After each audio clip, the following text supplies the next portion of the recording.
आज ये पहली प्रेस कॉन्फ्रेंस हमारी मुस्लिम वेलफेयर एसोसिएशन की। ये हमारी एनजीओ है मुस्लिम वेलफेयर, उनके ऑल इंडिया सदर सलीम सारंग साहब है और महाराष्ट्र का मैं सेक्रेटरी हूँ। कॉन्फ्रेंस लेने की ख़ास वजह यह है कि कई दिनों से शहर में कारपोरेशन के अंदर टीपू सुल्तान साहब का फोटो लगाकर जिस तरह से विवाद पैदा हुआ और शहर के अलावा जिस तरह से महाराष्ट्र का वातावरण खराब हुआ, उस फोटो के लगाने के बाद जो विवाद पैदा हुआ, शहर में तफरका बहुत तेज़ी से पैदा हो गया। और मैं मोहतरम शान-ए-हिंद साहिबा जो हमारी डिप्टी मेयर है, इनसे गुजारिश करना चाहता हूं कि वो फ़ोटो आप निकाल ले। वो कॉरपोरेशन संविधान का एक मंदिर है, संविधान का काम उससे संविधान के ज़रिए से चलता है कॉरपोरेशन, तो संवैधानिक चीज़ रहना चाहिए वहाँ पर और संविधान के हिसाब से काम होना चाहिए। फ़ोटो लगाकर जिस तरह से उन्होंने विवाद पैदा किया, इससे पहले भी उन्होंने फ़ोटो लगाया था, उसके बाद जिस तरह से विवाद पूरा ऑल इंडिया लेवल पर हो गया था, उसके बाद उनको इस तरह का फ़ोटो नहीं लगाना चाहिए था। उन्होंने लगाकर जो विवाद पैदा किया है, हम उसका निषेध करते हैं, हम उसके खिलाफ है। मालेगांव की आवाम ने आपको जिस तरह से इक़्तिदार दिया कॉरपोरेशन में, तो डेवलपमेंट के लिए दिया, डेवलपमेंट करने के लिए दिया। और हमारी जो मालेगांव के अंदर खसिस्ता हाली है, रोड ख़राब है। आज ये रोड हमारा रोड गोल्डन नगर का जो रोड है, आज सालों से बहुत ज़्यादा खसिस्ता हाल है। ऐसे कई रोड है और कई तालीमी मामलात है, लेकिन उसके बावजूद उन्होंने सस्ती शहरियत के लिए उस फ़ोटो का इस्तेमाल किया और फ़ोटो का इस्तेमाल करके हिंदू मुस्लिम भड़काने की कोशिश की। उसके ज़रिए से अगर लॉ एंड ऑर्डर ख़राब होगा, शहर का हो या महाराष्ट्र किसी जगह का हो, तो उसकी ज़िम्मेदार शहर की हमारी मेयर शान-ए-हिंद साहिबा होंगी, डिप्टी मेयर। उन्होंने कहा कि हमने संवैधानिक तरीके से उनके वालिद मोहतरम निहाल साहब भी नहीं बहुत कुछ किया था शहर में। उन्होंने कुर्सी लगाकर हवा में प्रोग्राम किया, फिर संवैधानिक तरीके से उन्होंने कई बार धरना आंदोलन किया। उसके बाद भी शहर का वातावरण बिगड़ा और वो वातावरण बिगड़ने बाद निहाल साहब तो अपनी कब्र में आराम कर रहे हैं, अल्लाह उनको जन्नत नसीब करे। लेकिन उसके बाद जो माहौल बिगड़ा और जो मालेगांव में फसादात हुए, दंगे हुए, उसमें कई लोग मारे गए। उसके बाद कई लोगों के ऊपर केस बना, तो केस बनने बाद आज भी कई लोग कोर्ट के चक्कर काट रहे। बात यहाँ संविधान की नहीं थी, बात यहाँ पे ये थी कि इस तरह का काम नहीं करना चाहिए था। क्या गलत है? गलत क्या है लगाने में? अगर वो जिसे लगाए हैं तो गलत क्या है इसके अंदर? देखो, फ़ोटो इस्लाम में है क्या?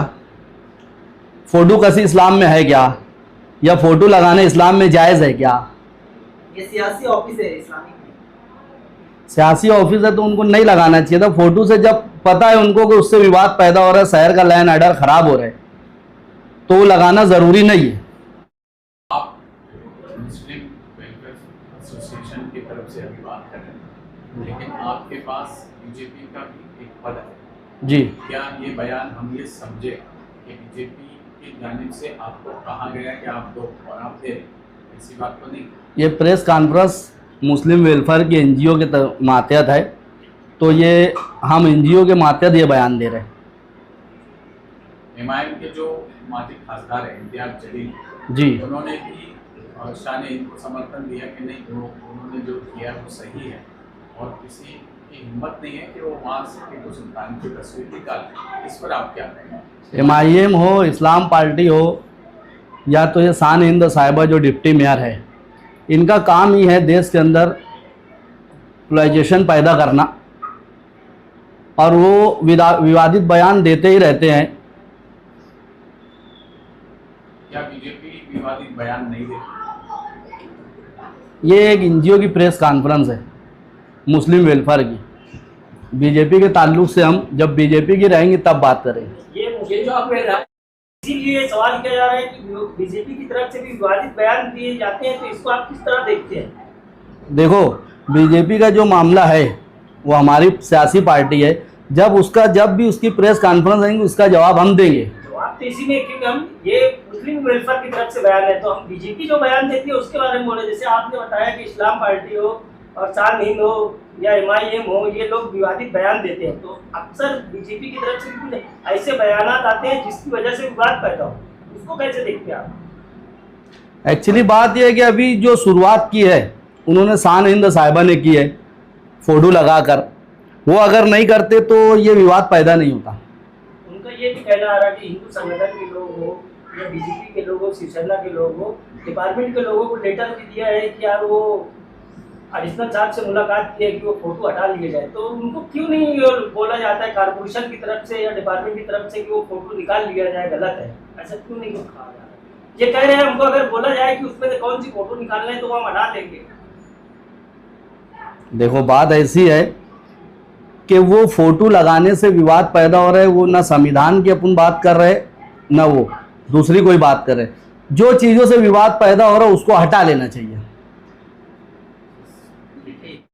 टीपू सुल्तान बोला जाता है, लेकिन कई टीपू सुल्तान का नाम नजर नहीं आता, तो क्या तस्वीर लगा देना सही है या फिर उस टीपू सुल्तान टावर पर नाम लिखकर मतलब टीपू सुल्तान की याद को ताज़ा करने से? देखो, ऐसा है कि आपने बहुत भारी सवाल किया कि टीपू सुल्तान टावर है, उनको तस्वीर न लगाते हुए टीपू सुल्तान टावर के ऊपर जो डिप्टी मेयर है वो उनको फंड देना था, या उनको खुद जाकर उनके वालिदे मोहतरम निहाल साहब ने, साथी निहाल अहमद साहब ने उस टावर के ऊपर से एक एहतजाज किया था, एक आंदोलन किया था उन्होंने टावर पे खड़े होकर। तो उनको चाहिए था कि वो टावर को डेवलप कर देते, शहर को देना ही था तो वो टावर डेवलप करके बता देते। शहर को तस्वीर लगाकर और शहर दूसरे नेशनल मीडिया में और ये सब मामले यानी पूरे महाराष्ट्र के अंदर विवाद पैदा करने के कोई ज़रूरत नहीं थी। टीपू सुल्तान टावर जो है अगर उसको रिनोवेट कर दिया गया, अच्छा बना दिया गया, नाम तो टीपू सुल्तान ही रहेगा। फिर अगर बीजेपी बोलेगी या शिवसेना बोलेगी कि इसका नाम तब्दील कर दो, तो फिर क्या होगा? वो ऐसा है कि कारपोरेशन के पुराने म्यूनिसिपैलिटी जो कारपोरेशन इससे पहले, कारपोरेशन से पहले जो म्यूनिसिपैलिटी थी वो उस वक्तों का ठहराव और उस वक्तों का काम काज है। तो औरंगाबाद का नाम बदल ही दिए ना। अभी प्रशासक यहाँ जो बैठे अभी कारपोरेशन में जो बॉडी बैठी है वो इस्लाम पार्टी की है और समाजवादी और कांग्रेस पार्टी की पैक्ट है, तो ये इनका काम है करने का।